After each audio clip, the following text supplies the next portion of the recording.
مسعود صاحب راتلونکي دپاره چمتووالی خبرې یو خو د ډاکټر صاحب اشرف غني خبره ده چې د 5 کالو خبره کوي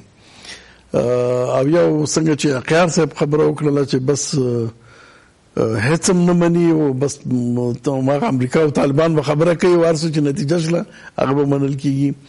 خو دلته خو ملت شته دی دلته خو دغه نظام شته دی یو طرح دا د موقت حکومت خبره هر وخت تکراریږي نو یو لاره دا نه ده چې موقت حکومت جوړ شي د حکومت په ځای چې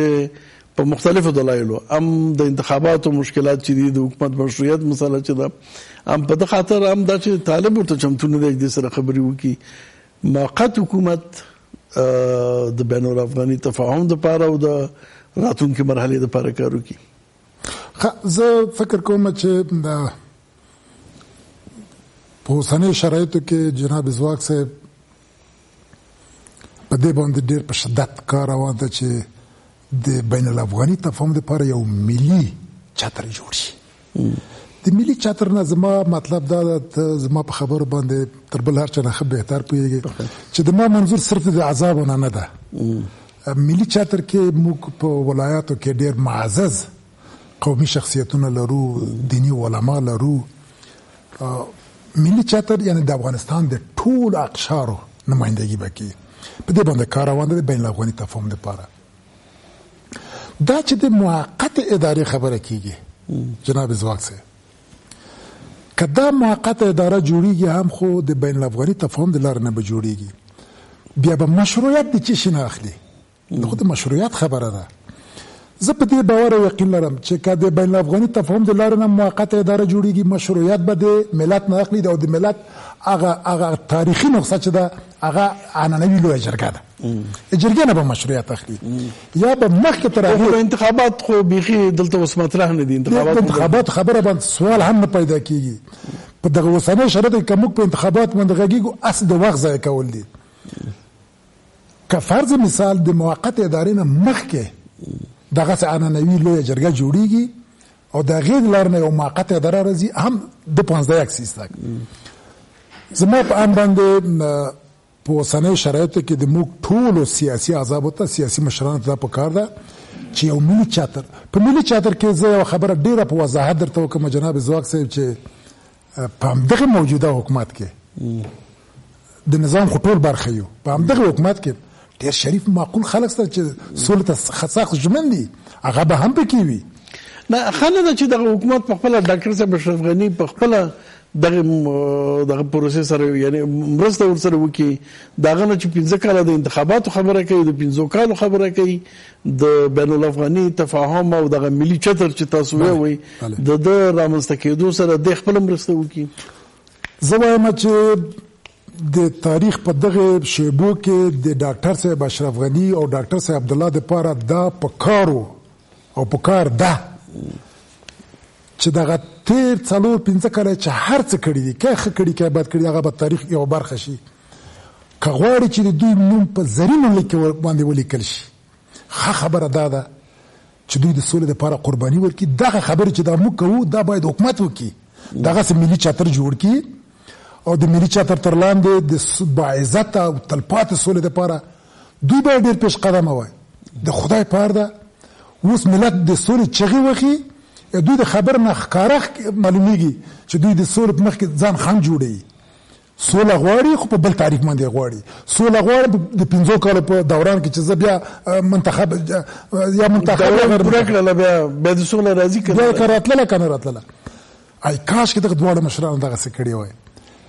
زه وایم چې انشاءالله اوس هم لا وخت ستا ورته فرصت ستا ده چې دا د ملت دغه عظیم ملت د هیلو سره دوی ځانونه عیار کړي او د دغسې یو ملي چتر لاندې دوی هم راشي دا د سولې پروسه کامیابه کړي او دا کامیابي د ټول افغانستان کامیابي ده. او که خدای مکړه دغه د قدرت هوسونه پکې وو بیا به دوی ډېر عیاشۍ ته سي او ملت بیا خپل تصمیم نیسي. او زه په دې باور لرم چې ملت ژوندی ملت ده د یو ملي چتر لاندې به تفاهم کېږي د دولت د مخالفینو سره چې طالبان دي. که موقته اداره جوړېدله که د مخکې د هغې نه عنعنوي لویه جرګه جوړېدله د هغې طریقه موقته اداره جوړېدله اما ملت به اقدام کوي. صحیح. مخکې هم چې تاسو ورته اشاره وکړله خو احیانا که دغه پروسې سره امریکا موافقه وي د یو ملي چتر جوړېدو سره او د موقت حکومت تر څو چې بالاخره طالبانو سره توفاهم ځکه خلیلزاد هم دا ویل دي چې دغه د عسکرو د وتلو تفاهم او نورو تفاهماتو سره تړلی دی ځکه که په ټولو مسایلو کې تفاهم ونه شي نو بیا دام نشته دی. یعنی امریکا غواړي چې په نورو مسایلو هم تفاهم رامنځته شي. نو آیا دا حکومت په داسې وضعیت کې دی چې د امریکا د دریځ خلاف ودرېږي؟ هغه سوال هم نه پیدا کیږي. ما ته منازع افغان سوال هم نه پیدا کیږي چې موجوده حکومت د خپلو هغه متحدینو چې کلونه دوی حساب کوو او د هغې په مقابل کې دوی دغسې جدي اقدام وکړي یو منفي دریځ غوره کړي. ګورې جناب ځواک صاحب د مشرانو به همیشه دا متلونه تېرول چې پردی کټ تر نیمه شپې پورې ده. ډېره تکیه په د خارجیانو آخر انجام یې دغه شی. څوک چې په خارجیانو ډېره تکیه کوي دغه انجام بیا دغه شی. اوس نه په خارجیانو ډېره تکیه کوو، تکیه به په خپل خدای او په خپل ملت باندې به کوو. ځانونه د ملت غوښتنې او ارادې ته تسلیم کړي، هېڅ نور مشکل نشته ده. غیر د هغه نه دوی نه دا توانمندي لري چې د هغوی په مقابل کې داسې یو منفي دریځ غوره کړي او بالاخره به بیا خدای مکړه د تاریخ په بدترینه کنده کې به دوی ولیږي. ښه خبره دا ده چې ملت سره لاس یو کړي او تر داسې یو ملي چتر لاندې دوی هم د سولې دپاره صادقانه اقدام وکړي تر څو په افغانستان کې یو تلپاتې باعزته سوله، داسې یوه سوله چې د افغانستان ملي حاکمیت استقلال تر سوال لاندې رانه دی. خپله وایي چې په تېرو 4 کلو کې 45,000 یوازې امنیتي ځواکونو غړي وژل شوي دي. 45 چې هغه مړ دي، 45 خو به مخالفین مړی عام وګړي. یعنی په دې 4 کلو کې تقریبا 100,000 کسان وژل شوي دي. نو دا 100,000 کسان د نور هم وژل کېږي. خیر دی خو زه د یم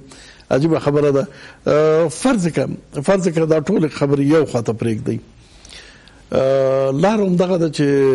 انتخابات وشي او قانون حکم هم دغه دی او طالبان هم راتلونکي حکومت سره خبرې وکړي. دا هم قبول کړه چې طالبان به بالاخره مجبور شي چې راتلونکي حکومت سره خبره وکړي.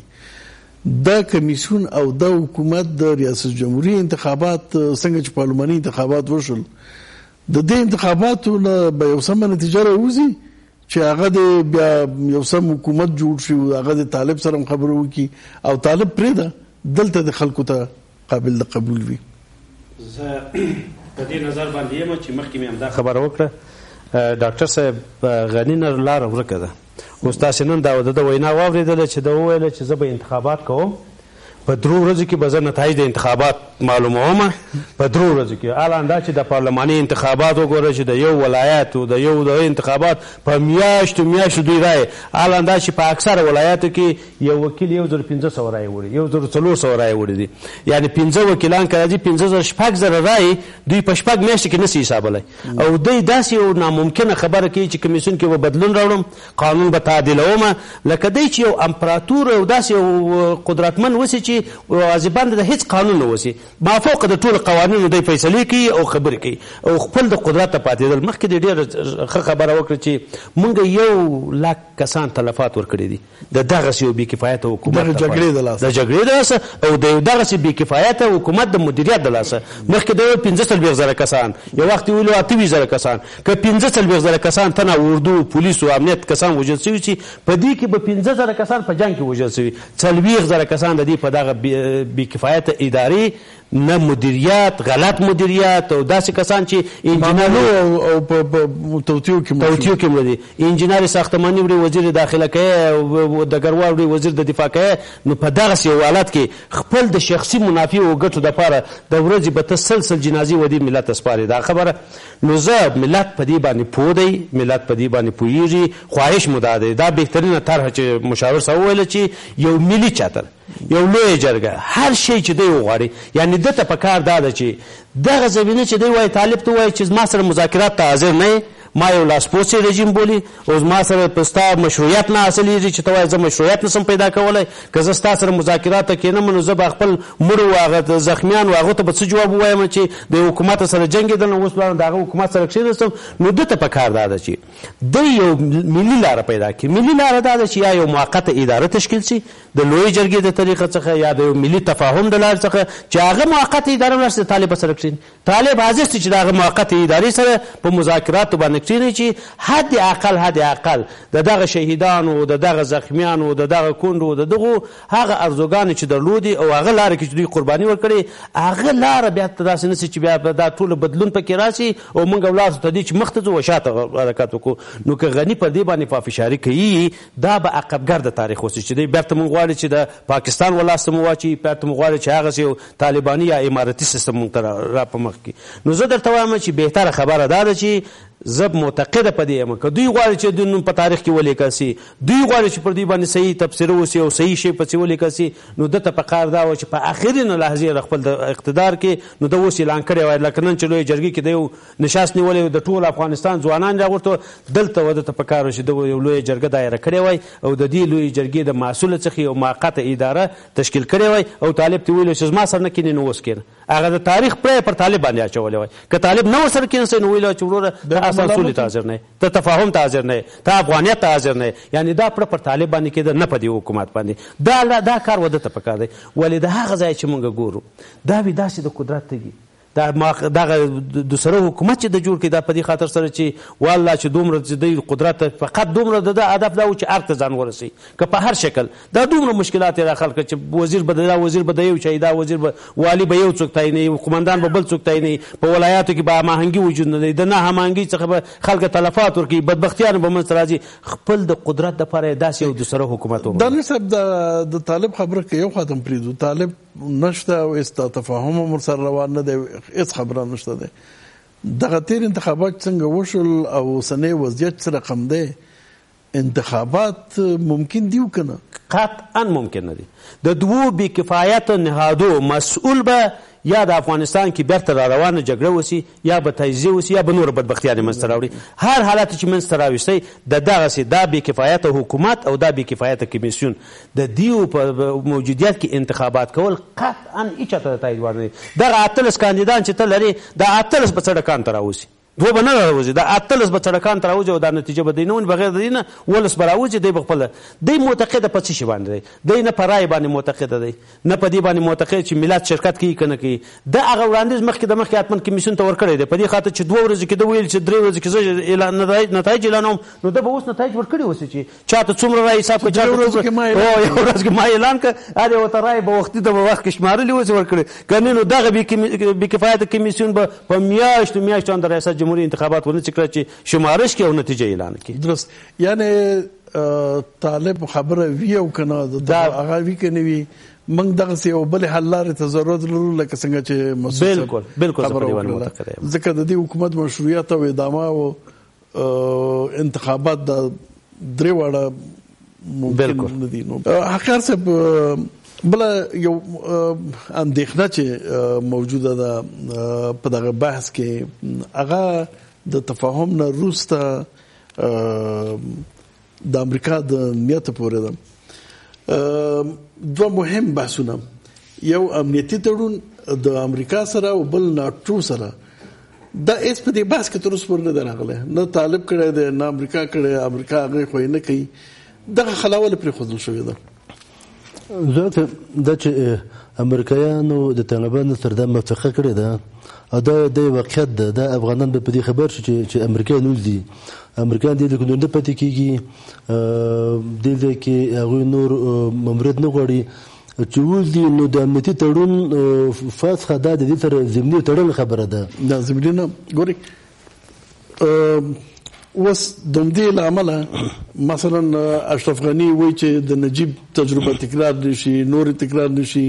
د داسې وضعیت خبره کوي چې موږ جګړې خواته لاړ نه شو د هغې په خوا کې داسې اندېښنې شته دی چې امریکا قصدا دغسې وضعیت ته موږ وړي چې افغانستان د جګړو خواته لاړ شي او بیا بیرته راتګ دپاره هم زمینه مساعده دي بیا څوک مخالفت هم نشي کولی. ایرانیانو تقریبا 1 کال مخکې ایراني ډیپلوماتانو به دا اندېښنه ښودله چې امریکا دغه سي خروج کولای شي. امریکا د دې منطقې د بې ثباته کولو په خاطر باندې شاید داسې وکړي چې یو افغانستان نه وځي. افغانستان به بیا د جګړو خواته لاړ شي، ځکه دلته مختلفې ډلې دي او هغه شته دی او اختلافات او تضادونه دا قسم شته دی. نو افغانستان به بیا د جګړو دغه شي مرکز شي، د جنگ مرکز شي، سیمه به بې ثباته شي او بیا که امریکا راځي نو دلته به څوک مخالفت هم نشي کولی او تیار تړون به وي. نو دا تړون خو باید رسما لغوه شي که نه. په دې وخت کې نه شي کېدلی چې نه امریکا وایي چې وځم نو تړون لغوه دی. ولې رسما لغوه باید نه شي؟ کوم چې طالبان د حکومت په رسمیت نه پېژني، د دې حکومت اجراءات په رسمیت نه پېژني، د دې حکومت تړون په رسمیت نه پېژني، امریکا یې پېژني. اجازه راکړه امریکا وځي. دا تړون طالبانو سره نه ده شوی، دا تړون امریکا سره شوی دی چې هر چا سره وسوي یو اړخ دی. دا حکومت ده، دا حکومت طالبان په رسمیت نه پېژني، امریکایان د افغانستان نه وځي. دا خبره یقیني ده. نو دغه اندېښنه دې ته اندېښنه پکار نه ده چې دا نړیوال قوانین چې دي، بخښنه غواړم، دا نړیوال قوانین چې دي هغه د طالبانو د خوښې پورې اړه نه لري چې طالبان څه شی په رسمیت پېژني، څه شی په رسمیت نه پېژني. د دولتونو ترمنځ کېږي دا تړون ښه دی او که بد دی، مشروع دی که نه مشروع دی، د افغانستان د حکومت او د امریکا ترمنځ شوی دی او دا که لغوه نه شي امریکا ورنه هر وخت چې وغواړي استفاده کولی شي. ګورې ځواک صاحب، ما درته مخکې ویل دې خبره کې په دې خبر وخت مصرفونه په کار نه دي. طالبان د حکومت په رسمیت نه پېژني، نه اجرات په رسمیت پېژني او امریکایان وځي. چې وځي د امنیتي تړون ورسره په خپله په اتومات توګه باندې د منځه ځي. ځکه چې د کوم قانون په اساس باندې افغانستان داود خان تړون نه کړي، ظاهر شاه تړون نه کړي، تیر کمونیست حکومت تړون نه کړي او هغه تړونونه چې موږ دنیا سره کړي تجارت په برخه کې نور برخه کې دا اوس هم نافذ دي. هغه اوس هم شته، هغه حکومتونه نشته، لیکن د هغې تړونونو په اساس موږ ټولې دنیا سره رابطه لرو. هغه د منځه نه دی تللي. د کوم قانون په اساس ته وایي چې دا تړون د منځه ځي؟ ګورې زه د بیخي په دې خبره کنفیوز کړم. په قرار درته چې طالبان د حکومت په رسمیت نه پېژني، اجرات په رسمیت نه پېژني، تړون په رسمیت نه پېژني، امریکایان وځي چې د څو د چا تړون په حکومت په رسمیت نه پېژني، په ښکاره چې اجرات په رسمیت نه پېژني، تړون که هر څه دې کړي هغه په رسمیت نه پېژني. زما نور دوستانو خبره پوښتنه وکړم، ځکه حقیقت صاحب خو داسې وایي کنه چې مطلق د حکومت ټول هر څه د طالبانو لاس ته ولویږي او طالبان دغه 18 کالونو کې چې هر څه شوي دي ګنې دا بیخي تصمیم نیول شوی دی او فیصله ده چې دا به هر څه په رسمیت نه پېژني. دا د امنیتي تړون لغوه کېدل ضروري دي او که نه دي؟ دانش صاحب بالکل. ګوره د دې یو طرف خو امریکا ده، یو طرف خو هغه د فعلا په مذاکراتو کې د طالبانو سره اخته ده. داسې نه ده چې دواړه طرف دا به دوی په هېڅ شي په رسمیت نه پېژني. دا تړونونه دا آیا طالب چې راځي دا ستا اردوی ملي لغوه اعلانېږي، دا ستا پولیس لغوه کېږي، دا ستا امنیت ملي لغوه کېږي، دا نظام ټول بیرته پاشل کېږي او بیا هم کال بیرته تکرارېږي. که دا سیستم به داسې وي چې پولیس به دې پر ځای، اردو به دې پر ځای، امنیت به دې پر ځای او د راست د ادارې کې به داسې یو ثالث شخص راځي چې هغه مورد تایید د دواړو طرفو اوسي، نو زه وایم دې تړون ته باید یو قانوني لار ورته پیدا شي چې هغه قانوني لار د دې حکومت دنده همدا ده. یعنی دا حکومت فعلا کولی شي چې خلیلزاد ته ووایي چې هغه زما امنیتي تړون او هغه استراتیژیک تړون هغه تاسې په کوم تاسو کې پرېښی چې موږ دغه نه کوي. یو شی درته زه عرض وکړم جناب ځواک صاحب چې امنیتي تړون خبره خو که اگر چې زه حقوقدان نه یم که په حقوقي لحاظ ورته وګورو د یو مشروع حکومت چې هغه د قانون پر مبنا باندې راغلی دی دې سره خو نه ده شوی، داسې حکومت سره شوی ده چې هغه قانوني مشروعیت هېڅ نه لري، د یو سیاسي تفاهم پر اساس باندې راغلی ده. ډیورنډ تړون دی همدقسې یو نامشروع حکومت سره شوی خو تر اوسه پورې در باندې حاکم دی. بله تر اوسه پورې به حاکم دی، لیکن زه په دې باور نه منل که ناغلته سمونه تېرېږي دا کړي به په چا به یې مني به یې په چا. دلته یو عظیم ملت پروت جناب ځواک صاحب. زما هدف دا دی کله چې د وتلو په اړه خبره کېږي، کله چې د یعنې مذاکرات روان دي، ته چې امریکا سره خبره کوي خو د یو طرف ګڼې چې ورسره خبره کوي او دغه تړون دغه طرف سره امضا شوی دی. په کار نه ده چې سبا ته موږ امریکا ته یو پلمه ولې پرېږدو چې په همدې پلمې نه په استفادې سره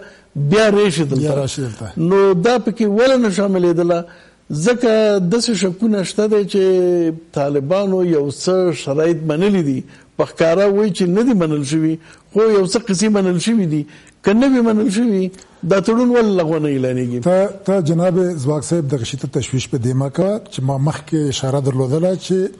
اصل مسایل به تر ملي چتر لاندې حل فصل کیږي کله چې دا ملي چتر جوړ شي دغه اندېښنې چې تاسو لري او په ځای دي دا به ټول په دې کې مطرح کیږي یو شی زه تاسو خدمت عرض وکړم چې موږ به ټول عمر په خارجانو باندې اتکا نه کوو د افغانستان د تاریخ په اوږدو کې هم خارجانو نه دي ساتلی خپله د موږ پلرو نیکونو ساتلی ده ودوزي په تدریج سره او په مسؤلیت سره دا کوم تشویش چې تاسو سره د ډېرو داسې پوه اشخاص سره دا تشویش شته ده اما دا تر ملي چتر لاندې چې کله مذاکرات کیږي دا ټول مسایل ته د حل لاره پیدا کیږي د عینه تشویش مه کوه خبرك موجوده خبره ده ته چې تولید فسخ شي هغه درته و چې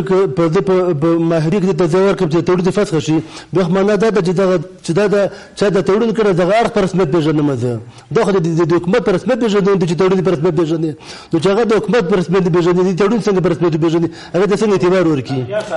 نړیوال قوانین تمویل تجهیز د اردو پکې د پولیس پکې څه نو دا چې ته لغوه کوې دا چې اوس فعلا آیا دا تمویل و تجهیز به د تاسو څه باندې نه دا حکومت زور قانون نه د دې حکومت د پولیسو د تاریخ امریکایان ورکړي دي اوس د نوې خبر په سر نه کېږي صحیح ورکه دا حقوقي باسته بفدی ده دلته باسته کول حقیقت صاحب دا خبر به پرېږدو لیکن د بین الافغاني تفاهم لپاره د طالبانو اقدام څه دی څه کول غواړي یوازې دغه پیشنهاد چې موږ ټول سره خبرې کوو که نه عملا کوم ګام پورته کړی دی بین الافغاني تفاهم لپاره طالبانو طالبان په ښکاره باندې وي چې د افغانستان د بحران هم بین افغاني تفاهم ده دا بین الافغاني چې غون افغانان پکې وي هیڅ پکې د محرومیت احساس نه کړي هغه چې موږ په قدرت انحصار نه غواړو د افغانستان د بحران د خاتمې لپاره موږ د افغانانو سره ناسته غواړو هر افغان سره غواړو دغه حکومت د افغانانو په توګه راشي مخامخ در سره خبرې وکړي سیاسي جریانات وشي او دا حکومت سره خبرې وکړي د افغانانو په توګه د حکومت په توګه نه حکومت چې راځي افغان په توګه راځي کنه د افغان په توګه د امریکایي په توګه د افغان په توګه هغه مرسل بخښنه نه کی خو د حکومت په توګه سره د افراد په توګه درې شي اشرف غنی سره بکین خبره ده زه څه خبره ده کوم د افغانانو ته د ډېر همدغه اشرف غنی کې د فرد په توګه دغه په توګه ورشور سره کینی یو خبره ګوره د ډېر حساسه موضوع ده د سندره بنباستو کې دغه چې د تاریخي مسلو په توګه د خبره حکومت ورسو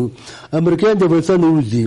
او دوه امریکایان دوه انتخاب دي یو انتخاب ده چې د کردي باندې فشار او ترڅ په فشار نه دروړي دوی د بغواړي چې د یو بین افغاني تفاهم سره د همکاري وکړي د بحران ورشي او کداغه سنې کېږي بیا امریکایان ورته چې موږ به مسؤلیت وزو بیا تاسو پیګو طالبان پیګو کورې جګړې سره پیګي د امریکایانو پیغام ته غواړي حکومت ته ورکې بیا کوم ورکوم د قضاوت خبرې ما د دې حکومت سره ارتباط یعنی خاصه دا پیغام جوړ کوم چې نه امریکایان به دا پیغام ورکړي ورته حکومت نه مني زه افغان په توګه زه د ټکی سره موافق نه یم چې څوک قرباني ورکړي قرباني څه وخت پوره د 3 میاشتې پاتې دي تر څو چې خبرې کېږي د وخت پوره کېږي مننه یو وخت کې اخر څه ویل چې د امریکا او طالبانو روابط د سرحد ته رسیدلي دي چې اوس پکې حکومت نه زیږي رښتیا وایي اوس د حقیقت صاحب د امریکا پیغام حکومت ته ورکوي تاسو نه ډېره زیاته مننه کورو مدان ګران لیدونکو تاسو نام منل تاسو پورې موږ سره وایي راتلونکي بحث پورې په خدای سپارو الله مو مل شه